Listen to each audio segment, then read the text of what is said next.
बिस्मिल्लाहिर्रहमानिर्रहीम। अस्सलामु अलैकुम वरहमतुल्लाहि वबरकातुहू। आपको मेरे चैनल स्टोरी कॉर्नर में खुशामदीद। उम्मीद करती हूँ आप सब खैरियत से होंगे।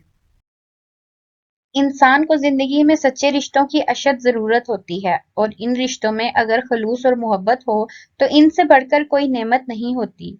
लेकिन लालच और गर्ज इन रिश्तों को बोझ भी बना देती है। अल्लाह ताला के फजलो करम से आबिद एक तालीम याफ्ता बरसरे रोजगार और बाशऊर इंसान है।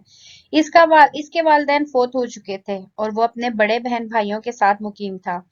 लेकिन वो इन पर बोझ हरगिज ना था, क्योंकि इसका अपना कारोबार बड़े अच्छे अंदाज में चल रहा था, बल्कि इससे इसके भाई और भाभी को बड़ा फायदा हासिल होता था। वो तो इनके लिए सोने की चिड़िया साबित हो रहा था, फिर वो इसे कैसे जाने देते। इसकी भाभी ने इस मुर्गी से रोजाना सोने का अंडा हासिल करने का प्रोग्राम बनाया। इसने आबिद के लिए अपनी बहन का रिश्ता पेश कर दिया। लड़की कबूले सूरत थी और खानदान भी मुनासिब था, इसलिए इनकार की बज़ाहिर कोई वजह नहीं बनती थी। लेकिन आबिद इस रिश्ते के पीछे छुपी असल गर्जो गायत को समझ गया था।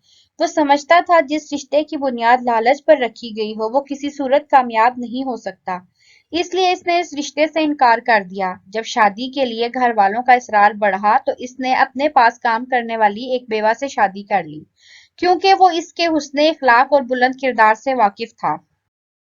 वो जानता था इस मेहनतकश खातून को इसकी दौलत या जायदाद से कतई कोई दिलचस्पी नहीं, बल्कि वो तो मेहनत मजदूरी करके अपना और अपने बच्चों का पेट पालना और तन ढांपना चाहती थी। जब आबिद ने इससे शादी की तो सारा जहां दुश्मन हो जाने वाला मामला हुआ।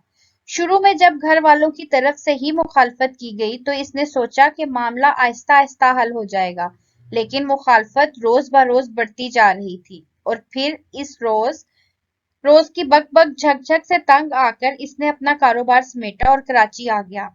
कराची आते वक्त इसके जहन में बहुत से खदशात और वसवसे थे।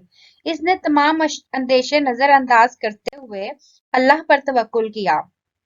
कराची आकर इसे एहसास हुआ कि वो मिनी पाकिस्तान में आ गया है। यहाँ पठान भी हैं और पंजाबी भी, मकरानी भी हैं और बलोची भी, तो सराइकी भी हैं, सिंधी भी हैं और कश्मीरी भी, पहाड़ी भी हैं और मशरकी पाकिस्तान से ताल्लुक रखने वाले अफराद भी, बरेलवी भी और देवबंदी भी, शिया भी और सुन्नी भी, गर्ज हर इलाके, हर जुबान के बोलने वाले और हर मसलिक का फर्द मौजूद है। इसे ऐसा लगा जैसे वो एक मेहरबान माँ की गोद में आ गया हो। यहाँ इसका कारोबार भी खूब फला फूला। इससे तो ऐसे लगा कि कराची वो मेहरबान और शफीक शहर है कि अगर यहाँ कोई मिट्टी लेकर भी बैठे तो शाम से पहले पहले इसे बेचकर उठेगा। इस गरीब परवर और फ्राख दिल शहर ने अल्लाह ही बेहतर जानता है कितनों के लिए अपने बाजू बा किए हुए थे। मिजारे कायद से मिजारे अब्दुल्ला शाह गाजी तक इसके दिन भर में कई चक्कर लगते और वे ये और वो ये देखकर खुश होता कि यहाँ कोई किसी की जिंदगी में बिला वजह मुदाखलत नहीं करता। हर एक दूसरे से खंदा पेशानी से पेश आता। मसाइल भी हैं और बहुत हैं। वसाइल की भी शदीद किल्लत है, लेकिन है जज्बा जुनून तो हिम्मत ना हार का सबक इंसान याद रखे तो इसे मंजिल भी मिल ही जाती है और वो कामयाबी की सीढ़ियां भी तय कर लेता है। कुछ अरसे बाद आबिद के लिए हालात बड़े साजगार रहे और वो खुश और मुतमईन जिंदगी गुजार रहा था। फिर हालात ने पलटा खाना शुरू किया।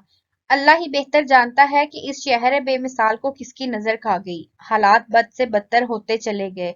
पहले भत्ते का मुतालबा शुरू हुआ, फिर रोज ब रोज वसूल किया जाने लगा।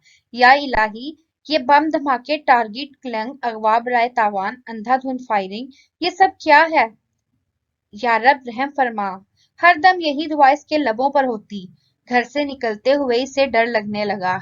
कराची जिसने इसे अपनी आगोश में पनाह देकर बहुत से सुख दिए थे, अब उसी कराची में आबिद के लिए जिंदगी की राहें तंग हो रही थी।